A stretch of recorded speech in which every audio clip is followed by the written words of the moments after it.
main thing is that Pedrosa is finally using the set of forks he was first given to test here a year ago.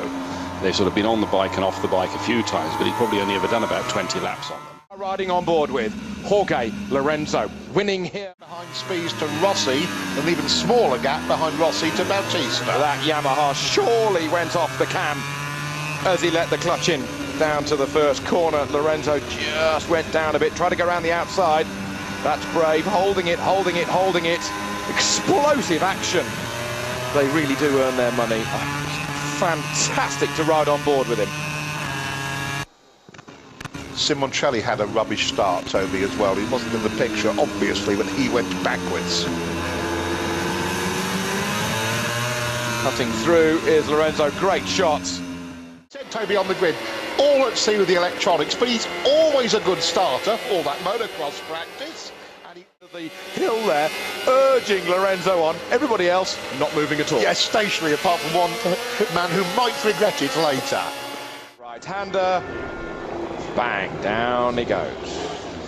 The only option other than the forks is... Simoncelli, fourth position, going into the first corner, 85 miles an hour. The late apex going to be hit now by Marco. Surprised by Jorge Lorenzo's selection of the softer front tyre. That the soft front tyre on the Yamaha means they have a problem they were compensating for.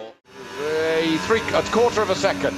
A quarter of a second. We're on board with the man in third position with these fantastic shots that these brand new camera lenses are giving us with these MotoGP bikes. Going into the final corner, coming in there at 65, 70 miles an hour, coming out of here at 90 miles an hour, and then accelerating soon to double that into the stadium area, accelerating to 160 miles an hour before braking into this second gear series of corners.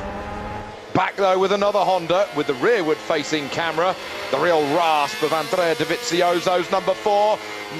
No, Marco, you just can't do it there. But don't be silly. The way that Honda just swung out from behind the Yam, like something out of... We're on board going up to second position with Lorenzo. This is the replay. Look at that. That's a quick... The privateer Ducati's suffering. You're thinking of Gibernau, yes? I am, yes. Yes, it goes back a long time, that does.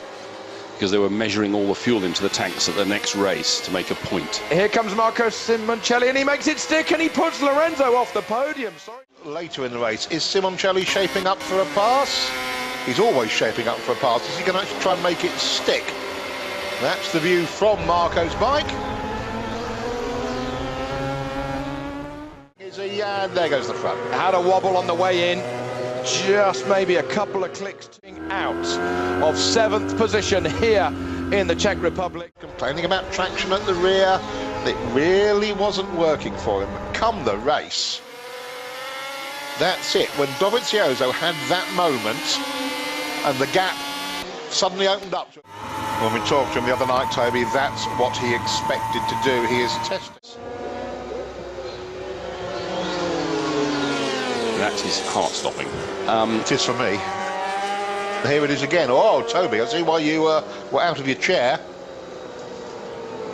Going back to Rossi, one of the problems was the swing arm cannot be adjusted.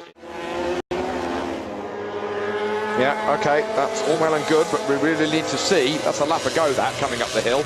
We really need to see how the progress of these guys is progressing on this lap as Casey Stoner is about to come across the line to start the last lap here in Brno.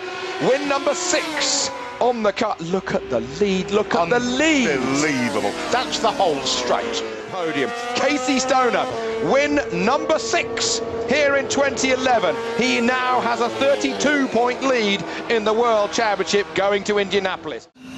How can I put it? Designed 4 years ago and then mildly developed over these. But let's have a smile on our faces, shall we? Because Marco Simoncelli, at last, has got a rostrum in Moto Grand Prix. I did think in the closing stages, I thought the Yamahas might be coming back at him. He obviously couldn't run